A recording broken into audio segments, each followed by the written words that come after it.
Hello there, ladies and gentlemen, Moltrap here, and that is none other than Mr. Kim Tae-gyung Bisu, the SK Telecom 1 star Protoss player. I have no idea still why NBC Games decided to get rid of him. But, Bisu the Beast has been playing very, very, very well lately. He was in a slight bit of a slump, but, people kept saying, like, oh, he's slumping, but Bisu, when he was in a slump, was better than most of your average players. And now that he's back I wouldn't say top form, but he's back in form, and he's doing really well lately. So he is definitely a force to be reckoned with. Definitely a possible favorite for winning this OSL, in fact, if he can get past the monster that is Shine. It's interesting. It's kind of strange how it's set up. I mean, like I said before, you've got two players play against each other from the prelims, and the winner plays the qualified player. In this case, Bisu. And so you have an advantage if you're the qualified player because that's just so cool with the one arm. It's so sci-fi. I can't get over how science fiction those like suits are that the booth girls are wearing. I think it's totally awesome.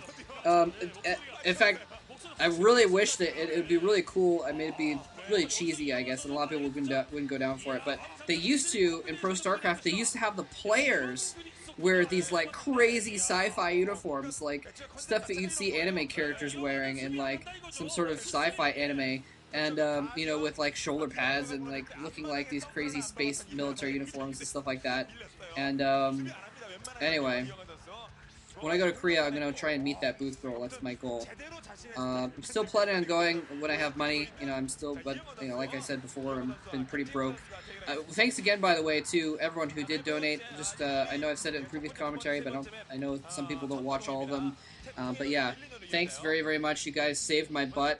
And actually, they're going to do a little preview of the map. That's cool. Eye of the Storm is the first map they're going to be doing here. But yeah, you guys pretty much saved my butt, and I'm still not in very good economic territory, so I don't want anyone to think that you're making me rich off donations. I'm able to eat now, and I'm able to stay in my house, and that's pretty much it, because I still actually have more credit card debt than I have in my bank account, so I have to get a job at some point to try and slowly pay that off, otherwise it'll start really racking up. And it was funny, the last time I mentioned that, everyone gave me a lot of warnings about credit card debt. And I'm like, yeah, I know it's bad. I actually have a really good credit card because it's through my bank, and my bank is a credit union. And so, as long as I pay the minimum amount, I don't get charged at all. And they never, like, overcharge me and then charge me overdraft fees and crap like that. It's pretty good stuff. So, as long as I keep putting a little bit of money back into it, it's okay. Anyway, but you guys don't need to know about my credit card. You need to know that Bisu is about to stomp on some noob butt here. Shine just doing a really good job, but he had a specific... Oh, that's what I was going to say. I forgot to finish that thought. You get an advantage in that you only have to play one set, but you get a disadvantage in that you don't know who to prepare against. So, for instance, Bisu had no idea. Well, he might have had an idea, but he can't know if he's going to be facing Really or Shine. So he doesn't know if he should be preparing strategies like against Terran on these maps or strategy against Zerg on these maps. He doesn't know which to practice. So he actually has to practice twice as much. And I know that, in a lot of situations, the other players have to practice twice as much also. Like, Shine had to practice to beat Really, and he also had to practice to possibly play against Bisu if that came up. But, anyway. But you have some situations where, like, Poussin actually had an advantage, because in his group, Group A, which I actually don't know what happened there, but he's facing 4GG, and the winner of that faces Kanata. So Poussin only has to play against Terran on all the maps, whereas Kanata and 4GG have to play against Terran and Protoss for their practicing to make sure that they're prepared for any matchup. Anyway, so it's just kind of interesting that they're actually giving a little bit of a disadvantage to the seeded player, which normally the seeded player has an advantage. Although I guess I don't know if you technically call them a seed. They usually refer to the seeds as only being, the specific players that are slotted directly into the later round of the Star League, which in the OSL's case is there's just 4 seeds. In the MSL there's 8 seeds, in the OSL there's 4.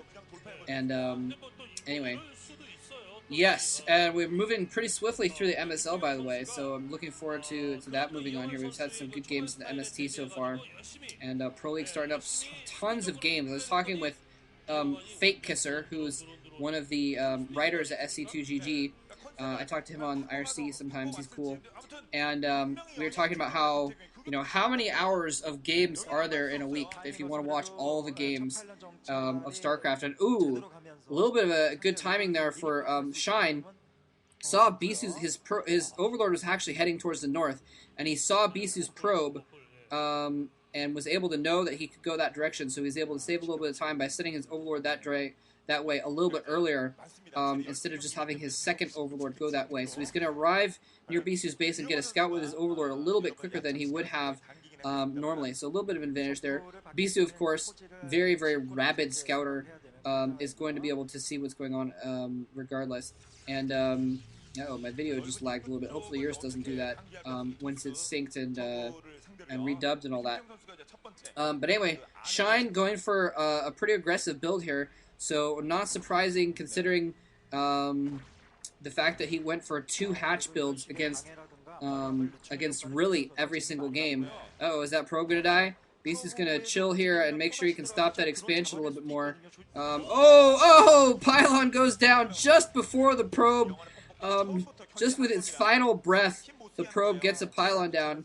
Do probes breathe? I don't think they do, but nonetheless, with its final electron transmission, it got a probe down in that spot to stop that hatchery from being planted in the optimal location. He's actually going to cancel it, which is a little bit of a wise move, because then he saves, what is it, 70 minerals. I always forget if it's 2/3 or if it's 70% that you get back when you cancel a building. Anyway, but yeah, he was able to cancel that and save that money, because otherwise it would have just taken another several seconds for those Zerglings to beat down the pylon. And he's actually got some Zerglings in here pretty quickly. Bisu just barely getting his door up in time. If those Zerglings had been a little bit quicker, it would have been really bad for him. A very, very short distance. Like I said, I haven't seen a lot of games on this map, so I'm not too familiar with it. But I'm just noticing right here that it's a very short rush distance between those 2 spawn locations. The diagonals are probably a lot more difficult to navigate, but anyway. So he's having to put some probes over here, and just in case there's more Zerglings on the way. Bisu lost his probe, so he doesn't know if there's more Zerglings on the way that he needs to worry about. But I guess he's just secure enough in the fact that he only sees those 5 Zerglings that he's just going to leave it at that. And I'm not sure where that 6th Zergling is. It's kind of strange. There's only 5 Zerglings. Maybe one is underneath the... Oh, never mind. There's 6. One was just off the screen on the bottom, I guess. Anyway, so... But, I mean, that's the way you have to do it in StarCraft at this level, is you have to kind of take risks in order to cut corners. It's all about cutting corners. And Diggity actually put it that way, and it made a lot of sense that way. I mean, I knew it beforehand, but it's a good way of thinking about it. You want to cut corners whenever possible and do as little as possible, and those little advantages that you get from cutting corners add up slowly and steadily. So, if you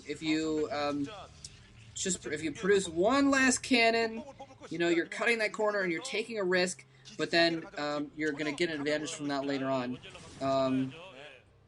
And in this case, if you put less probes in the gap, you're a little bit less defended, you're cutting that corner, but then later on you're going to have the money that you would have gotten from the extra couple probes mining them for that much longer, etc., etc. And especially with Zerg, you want to cut corners, because when you cut a corner with Zerg, usually it means, producing less units, and then the more units you produce, the less drones you can produce, and then your economy is better later on. So that's where you see Zerg cutting a lot of corners.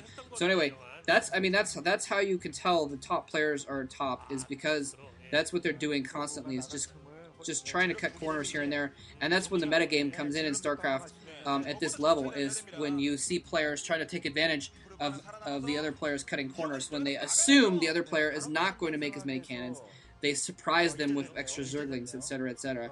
Um, and the best players obviously are good at cutting corners just enough that they can still defend. So that's why they set up their door that way with the gateway in front of the cannons and everything, so they can cut corners and build as few cannons as possible